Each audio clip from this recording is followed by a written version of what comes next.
स्वागत है। आज हम रिश्तों के एक ऐसे पहलू पर बात करने वाले हैं जिस पर अक्सर खुलकर चर्चा नहीं होती। मेरा मतलब है ब्रह्मचर्य संबंध, सेलिब्रेट रिलेशनशिप्स, यानी ऐसे रोमांटिक रिश्ते जिनमें शारीरिक अंतरंगता या तो है ही नहीं या फिर बहुत कम है। हमारे पास एक किताब के कुछ अंश हैं जिनमें सारा नाम की एक महिला की कहानी है। सारा और उनके पति जिम एक दूसरे से प्यार करते हैं, सम्मान भी है, लेकिन उनका विवाह ब्रह्मचर्य वाला है। तो आज हम इसी कहानी और इसके पीछे छिपे जो आध्यात्मिक मायने हो सकते हैं, जैसा इन स्रोतों में बताया गया है, उन्हें समझने की कोशिश करेंगे। बिल्कुल। और ये कहानी सोचने पर मजबूर करती है ना, कि क्या ऐसे रिश्ते सिर्फ एक निजी पसंद है, या कोई मजबूरी, कोई दिक्कत, या फिर जैसा ये स्रोत दावा करते हैं, क्या इनके पीछे कोई गहरा मतलब आत्मा के स्तर का कोई उद्देश्य, कोई प्री बर्थ प्लानिंग जैसी चीज हो सकती है। हम इन्हीं स्रोतों को आज खंगालेंगे जो इस नजरिए से बात करते हैं। हाँ, तो चलिए इस दिलचस्प और थोड़ी शायद जटिल लगने वाली पहेली की परतों को खोलते हैं और देखते हैं कि ये स्रोत हमें कहाँ तक ले जाते हैं। तो कहानी शुरू होती है सारा और जिम से। दोनों ने 48 की उम्र में शादी की, प्यार था, सम्मान था, सब ठीक था। लेकिन ये जो शारीरिक संबंधों का ना होना, ये सारा के लिए एक लगातार चलने वाला संघर्ष था, एक अनसुलझा सवाल। इस रिश्ते से पहले भी सारा का अपना एक इतिहास रहा है ना? हाँ, और ये समझना बहुत जरूरी है मेरे ख्याल से। सारा 11 भाई बहनों वाले एक बड़े आयरिश कैथोलिक परिवार से थीं। स्रोत बताते हैं कि वहाँ प्यार तो बहुत मिला, लेकिन साथ ही एक गहरा सदमा भी था। उनके बड़े भाई स्टीव ने बचपन में उनका यौन शोषण किया था, और ये एक भारी बोझ था जिसने उनके आत्मसम्मान और अंतरंगता को लेकर उनकी जो समझ थी उसको काफी गहराई से प्रभावित किया। जाहिर है, बचपन के ऐसे अनुभव तो वयस्क रिश्तों पर अपनी छाप छोड़ ही जाते हैं। तो फिर जिम से उनकी मुलाकात कैसे हुई? क्या वो भी उसी पृष्ठभूमि से थे? नहीं, पृष्ठभूमि अलग थी। दोनों एक ही बड़ी कंपनी में काम करते थे, पर डिपार्टमेंट अलग अलग थे। उनकी मुलाकात एक वर्क कॉन्फ्रेंस में हुई। पार्टी में जिम ने सारा को डांस के लिए पूछा और बस वहीं से वो कनेक्शन बना। उनमें एक सांस्कृतिक विविधता भी थी। जिम आधे अफ्रीकन अमेरिकन और आधे जापानी मूल के थे, और सारा आयरिश कैथलिक। अच्छा, और फिर रिश्ता आगे बढ़ा। डिनर डेट्स, पहला किस, और फिर वो शादी का प्रस्ताव। टाइम स्क्वायर के बिलबोर्ड पर कविता वाला। ये तो काफी नाटकीय लगता है। बिल्कुल। स्रोत बताते हैं कि उनकी शुरुआती इंटीमेसी काफी जोशीली थी, मतलब लगभग रोजाना। लेकिन इसमें भी कुछ कह सकते हैं उलझने थीं। सारा अपने अतीत की वजह से पूरी तरह से खुलकर इंटीमेट नहीं हो पा रही थी। उन्हें अपने शरीर को लेकर शर्मिंदगी महसूस होती थी। वहीं जिम को भी परफॉर्मेंस का प्रेशर महसूस होता था, और फोरप्ले की कमी वो भी एक मसला था। दोनों काफी संवेदनशील थे, तो इन नाजुक बातों पर खुलकर बात करना वो मुश्किल था उनके लिए। समझ सकता हूँ। लेकिन शादी के बाद तो हालात बिल्कुल ही बदल गए। हनीमून पर पैसों को लेकर झगड़ा हुआ और फिर जिम गंभीर डिप्रेशन में चले गए। हाँ, ये एक बड़ा टर्निंग पॉइंट था। शादी के पहले 6 महीने बिना किसी शारीरिक संबंध के बीते। जिम ने डॉक्टरी मदद ली, दवाइयाँ शुरू की। डिप्रेशन तो काबू में आया, लेकिन दवाओं का एक साइड इफेक्ट हुआ, उनकी कामेच्छा मतलब लिबिडो, वो बहुत कम हो गई। और इसके बाद तो शारीरिक संबंध धीरे धीरे कम होते गए, हफ्तों से महीनों पर आए, और फिर सालों तक पूरी तरह बंद हो गए। ओह, ये सारा के लिए तो बहुत ही मुश्किल रहा होगा। स्रोत बताते हैं कि उन्हें बहुत दुख हुआ, जैसे छला हुआ महसूस हुआ। निश्चित रूप से ऐसा लगना तो स्वाभाविक है जब उम्मीदें पूरी ना हो। लेकिन दिलचस्प बात यह है कि शारीरिक अंतरंगता खत्म होने के बावजूद उनके बीच का जो प्यार था, स्नेह था, वो बना रहा। वो हाथ पकड़ते हैं, गले मिलते हैं, किस करते हैं, एक दूसरे को सहलाते हैं। हालांकि अलग अलग कमरों में सोना भी एक तरह की व्यवहारिक बाधा बन गया। सारा ने इसे बदलने की कोशिशें भी की, जैसे वो कॉस्ट्यूम वगैरह पहनना, पर जिम की प्रतिक्रिया मिली-जुली रही। हाँ, कभी वो चिड़चिड़े हो जाते, कभी गुस्सा भी।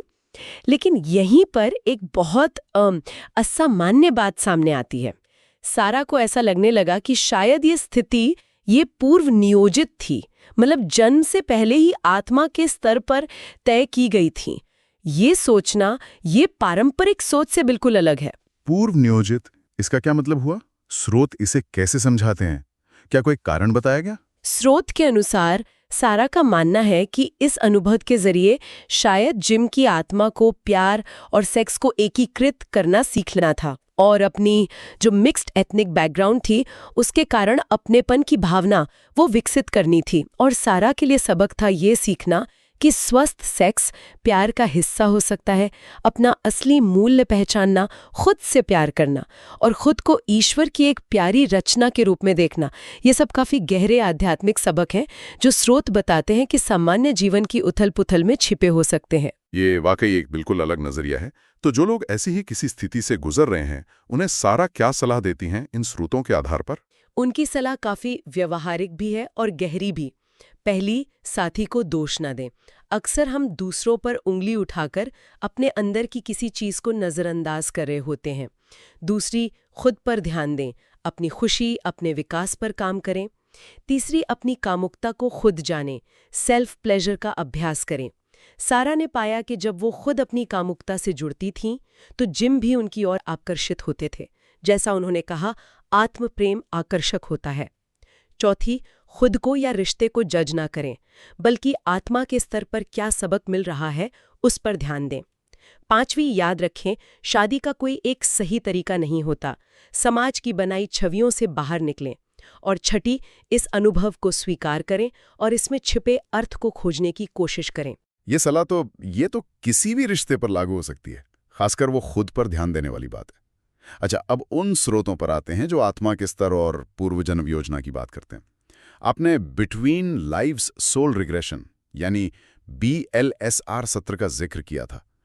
ये क्या है और इससे क्या पता चला? हाँ, BLSR एक ऐसी तकनीक है जिसके बारे में स्रोत बताते हैं कि ये हिप्नोसिस का इस्तेमाल करके व्यक्ति को न सिर्फ पिछले जन्मों में ले जा सकती है, बल्कि जन्मों के बीच का जो आत्मा लोक का अनुभव होता है, जहां आत्माएं अगले जीवन की योजना बनाती हैं, उसे भी याद करने में मदद करती है, ऐसा दावा है। ये विचार पारंपरिक मनोविज्ञान से काफी अलग है और स्रोत इसे सारा की स्थिति को समझने के लिए एक कुंजी मानते हैं। तो इस सत्र में सारा ने क्या देखा? क्या याद आया उन्हें? उन्होंने 1880 के दशक में ऑस्ट्रिया का एक पिछला जन्म देखा। वो एक किसान महिला थी और उनके मालिक ने उनका रेप किया था। चौंकाने वाली बात ये थी कि स्रोत के अनुसार वो मालिक इस जीवन में उनका भाई स्टीव था, वही भाई जिसने बचपन में उनका यौन शोषण किया था। बाद में उस जीवन में उन्होंने एक सम्मानित व्यक्ति से शादी की। वो व्यक्ति केविन था, जिसे सारा ने इस जीवन में भी डेट किया था। लेकिन मृत्यु के समय उन्हें गहरा पछतावा था कि वो अपने पति केविन को खासकर शारीरिक रूप से पूरा प्यार नहीं दे सकी। बाप रे, ये तो बहुत ही गहरा और दुखद कनेक्शन है। तो आत्मालोक में क्या हुआ? उन्हें क्या समझ आया? स्रोत बताते हैं कि मृत्यु के बाद जब उनकी आत्मा आत्मालोक पहुंची, तो उनके परिवार की आत्माओं, माता पिता, चाचा, दादी ने उन्हें समझाया। उन्होंने बताया कि वो पिछला जन्म उन्हें इसलिए याद दिलाया गया ताकि वो समझ सकें कि रेप उनकी गलती नहीं थी। और यहाँ एक और बेहद चौंकाने वाली और शायद विवादास्पद बात सामने आई।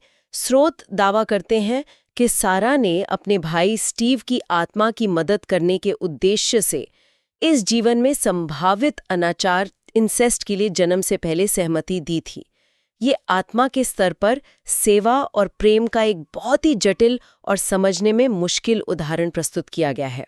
ये बात सुनने में बहुत अजीब और शायद कुछ लोगों के लिए अविश्वसनीय लग सकती है। क्या स्रोत इस पर और रोशनी डालते हैं कि कोई आत्मा ऐसा क्यों चुनेगी भला? स्रोत इसे आत्मा के विकास और कर्मों के संतुलन के जटिल ताने बाने के हिस्से के रूप में प्रस्तुत करते हैं। उनका तर्क है कि आत्माएं कभी-कभी दूसरों की मदद करने या बहुत कठिन सबक सीखने के लिए चुनौतीपूर्ण अनुभव चुनती हैं। लेकिन मुख्य बात जो सारा के लिए सामने आई, वो थी अपराध बोध, गिल्ट। अपराध बोध? कैसा अपराध बोध? दो तरह का। पहला, पिछले जन्म में अपने पति केविन के साथ पर्याप्त शारीरिक संबंध न बना पाने का अपराध बोध, और दूसरा, उसी जीवन में अपने पति के भाई के प्रति आकर्षित होने का अपराध बोध। स्रोत के अनुसार ये पति का भाई, वो इस जीवन में जिम था। तो यही दो गहरे अपराध बोध थे जो इस जीवन में उनके साथ चले आए और जिम के साथ उनकी शारीरिक अंतरंगता में बाधा बन रहे थे। ओह माय गॉड, ये तो किसी पहेली की तरह जुड़ रहा है अगर स्रोत की माने तो। क्या जिम की आत्मा ने भी इस बारे में कुछ कहा इस सत्र में? हाँ, स्रोत बताते हैं कि सत्र के दौरान जिम की आत्मा ने भी सारा के माध्यम से बात की। उन्होंने पुष्टि की कि उनके रिश्ते में ब्रह्मचर्य की ये अवधि वाकई पूर्व नियोजित थी। उद्देश्य दोनों के लिए था, प्यार और सेक्स को एकीकृत करना सीखना, रिजेक्शन के डर का सामना करना और ये समझना कि गहरा प्यार शारीरिक संबंध के बिना भी संभव है। और अल्टीमेट सबक था आत्ममूल्य और आत्म प्रेम को इतना बढ़ाना कि डर खत्म हो जाए। और सेक्स की भूमिका पर क्या कहा गया, मतलब आत्मा के नजरिए से? सारा की आत्मा ने इसे बहुत खूबसूरती से समझाया। स्रोत के अनुसार कि सेक्स हमें याद दिलाता है कि हम आत्मा हैं। ये सृजन के अनुभव को साझा करने का तरीका है और प्रेम के उस रचनात्मक स्रोत को छूने का माध्यम है जिससे सब कुछ बना है। ये सिर्फ एक शारीरिक क्रिया से कहीं बढ़कर है, ये आत्मा की अभिव्यक्ति है। परिवार की आत्माओं ने भी कोई सलाह दी? हाँ, उन्होंने कहा कि शादी में कोई नियम नहीं होते, सिर्फ प्रेम ही मार्गदर्शन है। उन्होंने सारा को खुद के प्रति और जिम के प्रति प्रेमपूर्ण विचारों पर ध्यान केंद्रित करने को कहा, आत्मस्वीकृति पर काम करने और ये विश्वास करने की सलाह दी कि सब कुछ ठीक चल रहा है, भले ही बाहरी तौर पर ऐसा नहीं लगे। ये BLSR वाला दृष्टिकोण तो काफी विस्तृत और गहरा है। अब स्रोत एक और सत्र का वर्णन करते हैं जो पेमेला नामक माध्यम के जरिए जेसवा नामक इकाई के साथ हुआ। ये पहले वाले से कैसे अलग है? जेसवा, जिन्हें स्रोत एक आध्यात्मिक मार्गदर्शक के रूप में प्रस्तुत करते हैं, ने एक अलग कोण से बात की, लेकिन कुछ थीम मिलते जुलते थे। जेसवा ने सारा से कहा कि वो बहुत प्यार करने वाली हैं, लेकिन अक्सर दूसरों की देखभाल में अपनी सीमाएं भूल जाती हैं और अकेलेपन के डर से अपनी शक्ति को दबा लेती हैं। उन्हें अपनी मर्दाना ऊर्जा, मतलब मुखरता, असर्टिवनेस और सीमाएं तय करने की क्षमता उसे अपनाने की जरूरत है। अच्छा, जेसवा ने अंतरंगता कम होने के क्या कारण बताए? क्या वही BLSR वाले कारण? उन्होंने 2 मुख्य कारण बताए, थोड़े अलग। पहला, कभी-कभी साथी अपने अंदर के जो अनसुलझे मुद्दे होते हैं या अंधेरे पहलू, उनका सामना करने से डरते हैं, जो करीबी रिश्तों में उभर आते हैं। दूसरा, कभी-कभी 2 आत्माओं के बीच सीखने का जो उद्देश्य होता है वो पूरा हो जाता है और रिश्ता स्वाभाविक रूप से बदल जाता है या समाप्त हो जाता है, जिसे हम अक्सर विफलता मान लेते हैं। जेसवा ने भी किसी पिछले जन्म का जिक्र किया। हाँ, एक और पिछले जन्म का, जहां जिम सारा के पिता थे। उस जीवन में पिता बहुत सुरक्षात्मक थे, प्रोटेक्टिव थे, लेकिन उन्होंने सारा को उनकी रचनात्मकता, खासकर लेखन को व्यक्त करने से रोका। जेसवा ने कहा कि ये पैटर्न इस जीवन में दोहराया जा रहा है, जहां जिम की ऊर्जा अनजाने में ही सही सारा को खुद को पूरी तरह व्यक्त करने से रोक रही है। उन्होंने सारा को अपनी शक्ति अपनाने और खुद को व्यक्त करने की सलाह दी, भले ही इसका रिश्ते पर क्या असर हो। आत्मा का विकास पहली प्राथमिकता होनी चाहिए। ये अपनी शक्ति को अपनाने की बात दिलचस्प है। जेशुआ ने गुस्से के बारे में भी कुछ कहा था। सारा को गुस्सा व्यक्त करने से डर लगता था, है ना? बिल्कुल, और ये बहुत महत्वपूर्ण पॉइंट है। जेशुआ ने कहा कि गुस्से को स्वस्थ तरीके से व्यक्त करना जरूरी है। सारा को डर था कि गुस्सा दिखाने से जिम उन्हें छोड़ देंगे। जेशुआ ने समझाया कि असली अकेलापन खुद से जुड़ाव की कमी है। जब हम अपनी सच्ची भावनाओं जैसे गुस्से को दबाते हैं तो हम खुद से दूर हो जाते हैं। और महत्वपूर्ण बात, गुस्से को दबाने से यौन ऊर्जा भी ब्लॉक होती है, क्योंकि यौन ऊर्जा मूल रूप से रचनात्मक जीवन ऊर्जा ही है। अच्छा, ये कनेक्शन गुस्सा, रचनात्मकता और यौन ऊर्जा, ये बहुत दिलचस्प है। लैंगिक भूमिकाओं पर जेसुआ का क्या कहना था, मतलब जेंडर रूल्स पर? उन्होंने कहा कि पारंपरिक लैंगिक भूमिकाओं ने पुरुषों और महिलाओं दोनों को सीमित किया है। पुरुषों को उनकी भावनाओं से काट दिया गया है, उन्हें हमेशा मजबूत दिखने के लिए कहा गया है। महिलाओं को अक्सर पीड़ित, विक्टिम की भूमिका में धकेल दिया गया है। जेशुआ ने कहा कि महिलाओं को इस विक्टिम मानसिकता से बाहर निकलकर अपनी रचनात्मक शक्ति अपनानी चाहिए और साथ ही पुरुषों के भावनात्मक घावों को समझकर दोनों लिंगों के बीच उपचार का, हीलिंग का पुल बनाना चाहिए। तो सारा और जिम के रिश्ते का उद्देश्य जेशुआ के अनुसार पिछले जन्म के वो पिता पुत्री वाले संघर्ष को फिर से जीना था और इस बार मुक्ति पाना था। हाँ, बिल्कुल। और यौन अंतरंगता का जो मुद्दा है वो इसी बड़ी डायनामिक का एक हिस्सा है, एक लक्षण है। इसे फिर से जगाने के लिए दोनों को कच्ची, ईमानदार भावनाओं के साथ, जिसमें गुस्सा भी शामिल है, एक दूसरे के प्रति खुला होना होगा। ये वल्नरेबिलिटी यानी कमजोर दिखने का जोखिम उठाने का साहस मांगता है। जेशवा ने ऐसे जोड़ों को क्या सलाह दी जिनके बीच शारीरिक अंतरंगता कम है? उन्होंने कहा कि बिना किसी जजमेंट या शर्म के कारणों की जांच करें, असफलता की भावना को छोड़ें और आत्मा के स्तर पर जुड़ने का प्रयास करें। सच्ची भावनात्मक और शारीरिक अंतरंगता के लिए साहस चाहिए, वल्नरेबिलिटी चाहिए और वर्तमान क्षण में पूरी तरह मौजूद रहने की जरूरत होती है। ये आसान नहीं है, इसमें प्रयास लगता है। और सेक्स की भूमिका पर जेसुआ का क्या नजरिया था? क्या वो बीएलएसआर जैसा ही था? काफी मिलता जुलता, पर जोर अलग था। उन्होंने इसे सिर्फ जैविक जरूरत या बच्चे पैदा करने से कहीं ज्यादा बताया। ये आत्मा के विकास, रचनात्मकता की खुशी का अनुभव करने और अपनी अनूठी पहचान का जश्न मनाने का तरीका है। रचनात्मक प्रेरणा भी, उन्होंने कहा, मूल रूप से यौन ऊर्जा से जुड़ी है। ये जीवन शक्ति का प्रवाह है। और पोर्नोग्राफी पर भी बात हुई थी? हाँ, जेसुआ ने कहा कि ये अक्सर सच्ची अंतरंगता की कमी को दर्शाती है। इसमें परफॉर्मेंस और अचीवमेंट पर जोर होता है, जो असुरक्षित महसूस करने वाले पुरुषों के लिए वास्तविक संबंध बनाने के जोखिम से बचने का एक आसान रास्ता हो सकता है। जेसुआ का मानना था कि अगर समाज में सच्ची अंतरंगता की गहरी समझ हो तो पोर्नोग्राफी का आकर्षण खुद ही कम हो सकता है।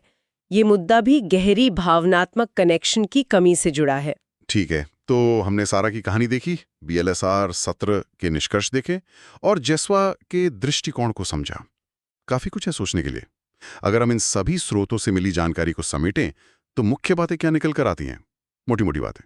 पहली और शायद सबसे चौंकाने वाली बात जो स्रोत दावा करते हैं वो ये है कि ब्रह्मचर्य या कम सेक्स वाला रिश्ता आत्मा के विकास का एक चुनावा मार्ग हो सकता है। जानबूझकर चुनावा। ये पिछले कर्मों को ठीक करने के लिए हो सकता है, कोई खास सबक सीखने के लिए, जैसे बिना सेक्स के प्यार जानना, या किसी विशेष उद्देश्य के लिए। दूसरी महत्वपूर्ण सीख मुझे लगती है आत्म प्रेम, प्रामाणिकता और वल्नरेबिलिटी के महत्व पर। अक्सर हम सोचते हैं कि कमजोर दिखना बुरा है, लेकिन ये स्रोत बताते हैं कि अपनी भावनाओं को ईमानदारी से व्यक्त करने का साहस वही असली ताकत है। और समाज के बनाए नियम कि शादी ऐसी होनी चाहिए, वो अक्सर आत्मा के विविध और अनूठे रास्तों को सीमित कर देते हैं। बिल्कुल। तीसरी बात, रिश्ते की समस्याएं जैसे सेक्स की कमी, वो अक्सर सतह के नीचे चल रही गहरी गतिशीलता का सिर्फ एक लक्षण होती है।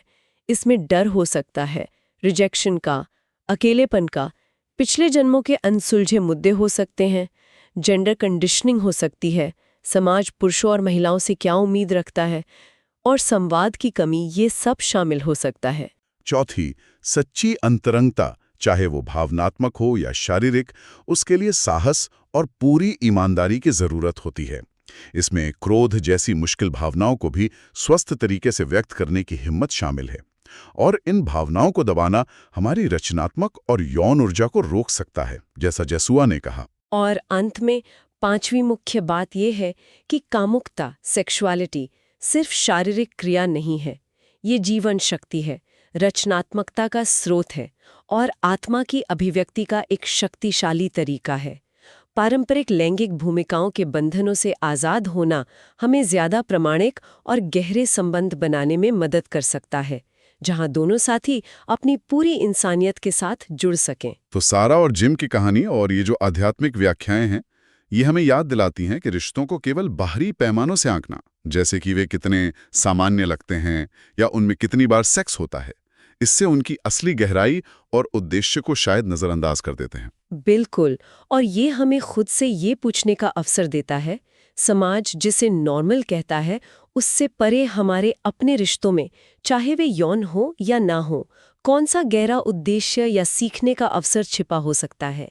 क्या कोई ऐसा पैटर्न है जिसे हम अनदेखा कर रहे हैं, या कोई ऐसा सबक है जिसे हमारी आत्मा सीखना चाहती है? आज की इस चर्चा से एक विचार साथ लेके जा सकते हैं शायद। कैसे अपने पूर्ण स्व को अपनाने से, जिसमें हमारी चुनौतीपूर्ण भावनाएं, हमारी छिपी रचनात्मक शक्ति और हमारी गहरी इच्छाएं भी शामिल हैं, सच्ची अंतरंगता, रचनात्मकता और आत्म प्रेम के नए दरवाजे खुल सकते हैं। जैसा कि एक स्रोत के अंत में कहा गया है, इस धरती पर पूरी प्रामाणिकता के साथ जीना असाधारण साहस का काम है, और शायद यही सबसे बड़ा सबक है जो हम सब यहाँ सीखने आए हैं। सुनने के लिए धन्यवाद।